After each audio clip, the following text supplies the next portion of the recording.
itu disebut pranulis. Jadi aktivitas yang kita lakukan sebelum kita mulai menulis.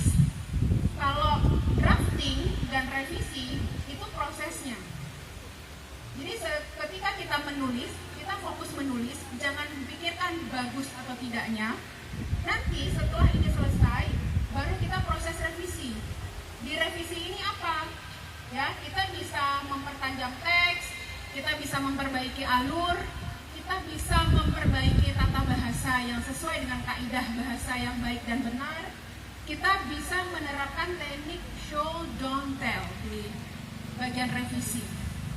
Ya, tadi teman-teman sudah mulai menunjukkan bagaimana mereka show, tidak tell. Kalau tell di tempat ini sangat menyenangkan, itu tell. Kita kasih tahu orang menyenangkan. Tapi kalau show, kita tidak bilang di sini menyenangkan, tapi kita sampaikan suasananya, dia sendiri yang menyimpulkan di sini menyenangkan atau tidak, gitu ya.